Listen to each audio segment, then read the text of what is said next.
dan tidak main-main.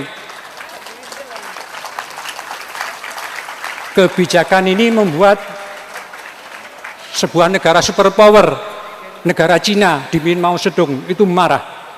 Jadi Mao Zedong marah.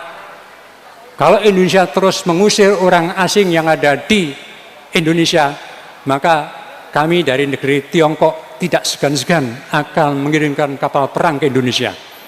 Lalu Bung Karno, kami juga tidak takut. Ini soal kesejahteraan rakyat dalam negeri, kebijakan dalam negeri.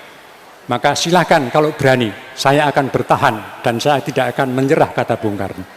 Nah, itulah orang NU bikin kebijakan, menterinya dari NU, tetapi presiden berani mempertanggungjawabkan ketika berhadapan dengan kekuatan asing. Nah, ini kan tidak ada sekarang orang seperti itu gitu. Dan karena kehebatan kita dalam buat konsep ekonomi. Nah, sekarang ini setelah Bung Karno jatuh, setelah Orde Baru dan setelah reformasi, sekarang asing udah bebas berdagang di tingkat daerah. Muncul Alfamart, Indomaret, kemudian Lawson, Dawson, macam-macam itu. Itu seharusnya nggak boleh. Dulu zaman Gus Dur nggak ada itu.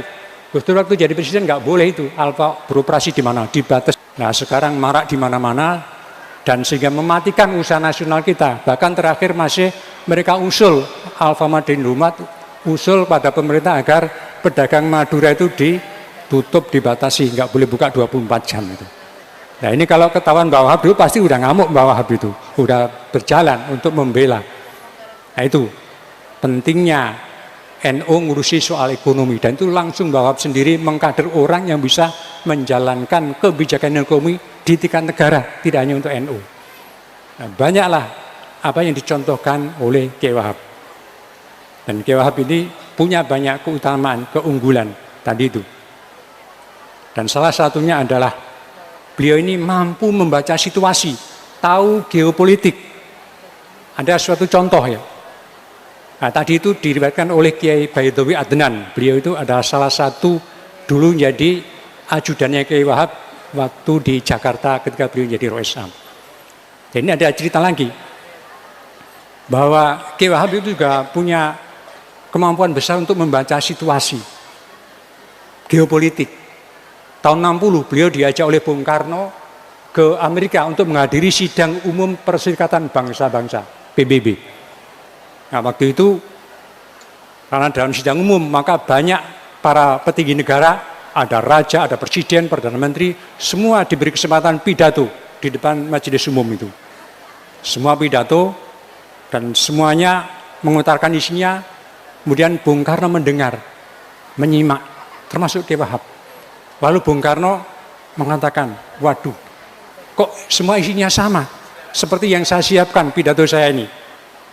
Dan orang semua ngantuk karena pidatonya sama, yaitu isinya mengutuk kolonialisme, anti-imperialisme, kemudian menuntut kebebasan dan juga menuntut ganti rugi dan kemerdekaan. Semuanya negara ngomongnya begitu. Sehingga hadirin pada ngantuk. Lalu Bung Karno tanya kepada Kiai, ini kalau caranya begini, saya juga membacakan pidato saya, maka semua orang akan ngantuk seperti yang lain. Lalu bagaimana caranya? Ya betul aja, kata Kiai Wahab. Semua tadi bisanya cuma menuntut-nuntut aja para raja dan presiden itu. Yang dibutuhkan kan solusi. Harus ada tema lain, yaitu memberikan solusi terhadap penjajahan ini. Nah, lalu menurut Kiai Wahab, apa solusinya, kata Bung Karno? Ya gampang saja, yaitu Bung Karno harus pidato tentang Pancasila. Karena solusi dari penderitaan, solusi dari penjajahan ini adalah Pancasila, kata Bung. Oh betul sampean. Maka setelah itulah Bung Karno pidato tentang Pancasila di sidang umum PBB itu. Itu atas usul Kiai Wahab. Karena inilah yang memberikan solusi bagi negara yang sedang terjajah atau baru keluar dari penjajahan untuk mengatasi keadilan. Itu perintah dari Kiai Wahab, usul dari Kiai Wahab. Bung Karno udah lupa gitu. Disitulah kemudian Bung Karno memperkenalkan Pancasila kepada seluruh pimpinan negara di dunia ini. Maka dibacalah Pancasila itu, yaitu Pancasila, kata Bung Karno, adalah 5 principles. Dan terusnya dijelaskan 1, 2, 3 sampai selesai. Dan kita Bung Karno bicara Pancasila, semua menyimak, semua tertegun, tidak jadi ngantuk, dan semua memperhatikan. Karena usul yang diberikan adalah sangat luar biasa, sangat mendalam, tidak hanya provokasi, tetapi betul-betul solusi yang diberikan. Dan solusinya tidak lain adalah Pancasila.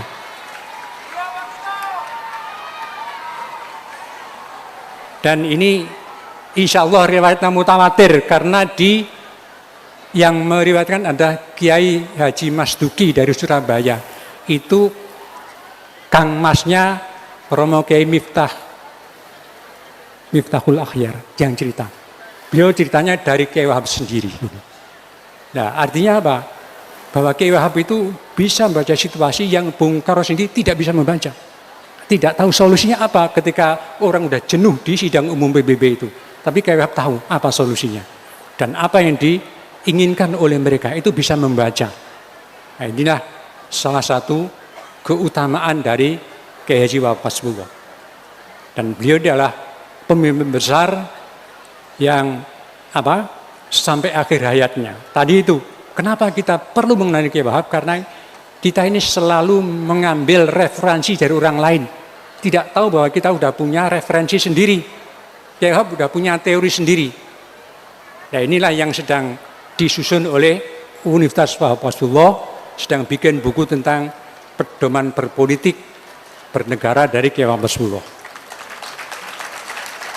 Agar generasi muda tidak kesulitan dalam beraktivitas, bergerak terutama di bidang politik, di bidang ekonomi dan juga bidang kebudayaan. Karena semua sudah diatur, sudah dirumuskan oleh beliau. Makanya beliau ini orang sukses. Dulu itu bangsa generasi saya itu tidak mengenal siapa Kiai Wahab itu. Kiai Hasyim juga tidak kita kenal. Yang kita kenal hanya Tan Malaka. Kita kenalnya Syahrir, Bung Karno, Che Guevara, dan lain-lain. Kita nggak kenal Bung Karno, Kiai Wahab. Nah, baru belakang ini baru kita kenal namanya Kiai Wahab. Kiai Hasyim ternyata punya teori yang tidak kalah dengan mereka. Bahkan lebih hebat dari mereka. Kenapa? Semua orang yang kita baca itu gagal. Dalam pemilu 55, NU pendatang baru, itu NU bisa menduduki posisi ketiga, pemenang ketiga. Yang nomor 1 PNI, kedua Masumi, ketiga NU, baru PKI dan PSI. Dan kita tahu bahwa partai-partai ini dan tokohnya itu mengalami nasib yang tidak beruntung. Pada pemilu 71, partai-partai yang lama itu sudah tumbang, sudah tidak ada. Pertama adalah PKI, sudah bubar dan pimpinnya Aidit mati tertembak. Kemudian juga sama, Partai Murba, ini juga partainya bubar dan ketuanya Tan Malaka juga mati tertembak.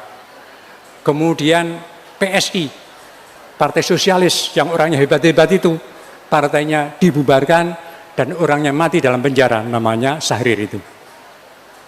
Termasuk pemilu 71, PNI itu bukan partai yang sangat kuat, dibikin oleh Bung Karno. Tahun 71, PNI merosot, berantakan, hanya mendapatkan 6% suara. Dan setelah itu Bung Karno juga mati dalam tahanan. Sementara Kiai Wahab sebagai pemimpin NU, beliau bisa mempertahankan NU sebagai partai terbesar, menang 20%, sementara PNI hanya 6%. PSI sudah tumbang, Murba tumbang, Masumi sudah tumbang. Tapi Kiai Wahab bisa memenangkan NU sebagai partai pemenang dalam pemilu 71. Partai terbesar ya. Partai terbesar 71. Maka disitulah kemudian beliau menang dalam kejayaan. Lalu di dalam khutbah wadak beliau, khutbah terakhir beliau diucapkan tahun 1971 di Surabaya. Beliau mengatakan dengan tegas bahwa sebagai partai terbesar, NU bukan besar dalam hanya jumlah pendukungnya, tapi harus besar dari segi peran dan pengaruhnya. Karena itu tugas NU sebagai partai terbesar adalah menegakkan nilai-nilai Pancasila, agar bisa diamalkan dalam kehidupan sehari-hari dalam berbangsa dan bernegara sebagai negara yang bertakwa kepada Allah yang Maha Kuasa, kata Kiai Wahabi. Dengan dasar cita-cita menjunjung tinggi demokrasi, kemanusiaan, dan keadilan sebagaimana yang diajarkan oleh Pancasila itu sendiri. Itulah khutbah terakhir, khutbah wada dari Kiai Wahab, yaitu masih ingat membela negaranya. Dan setelah itulah beliau wafat dalam kondisi dalam kejayaan. Sementara lawan politiknya semua tumbang, partainya tumbang, dan orang juga tumbang. Sementara Kiai Wahab meninggal di tengah kejayaan dan kemenangan itu. Nah, karena itu apa yang disampaikan oleh Kiai Hamid dari Pasuruan itu benar, bahwa beliau adalah wali yang terselubung, wali yang mastur, terselubung oleh politik, dan memang wali yang ditugaskan untuk ngatur politik. Nah, wali berpolitik tentu tidak akan kalah, gitu, tentu menang, karena membawa misi Islam Sunnah wal Jamaah. Dan itulah berbagai hal, banyak sekali keutamaan dari guru kita Kiai Haji Wahab Hasbullah, sehingga beliau layak kita jadikan guru dan panutan, terutama di dalam situasi modern yang politiknya lagi kacau balau karena masuknya berbagai ideologi yang berbeda-beda. Karena itulah di sini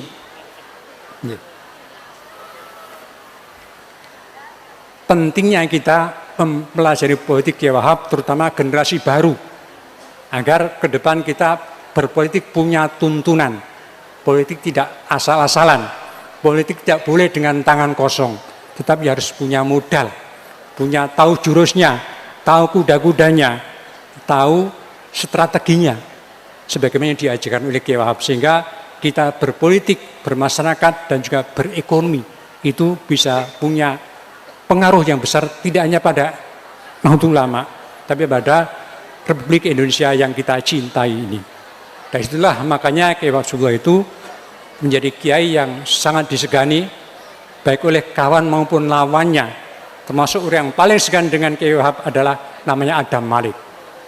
Beliau ini setelah gagal berguru dengan gurunya sendiri namanya Tan Malaka, tapi Tan Malaka gagal. Bukunya hebat, tapi berpolitiknya gagal. Syahrir tulisannya hebat, tapi berpolitik gagal. Tetapi Kiai Wahab, walaupun belum nulis buku politik, tapi politiknya berhasil. Karena itulah yang bisa kita jadikan guru politik untuk membangun bangsa ini, kata Adam Malik, adalah berguru pada Kiai Wahab Hasbullah. Saya kira itu yang bisa kami sampaikan. Semoga ini menjadi inspirasi buat kita semua, menjadi pedoman buat kita semua, apa yang sudah diajarkan oleh guru kita, para masyayikh kita, bagaimana kita melakukan perjuangan Ahlussunnah wal Jamaah, baik di dalam hal agama, sosial, ekonomi, sampai dalam hal politik. Ihdinas siratal mustaqim, wallahu muwaffiq ila aqwamit thoriq. Wassalamualaikum warahmatullahi wabarakatuh.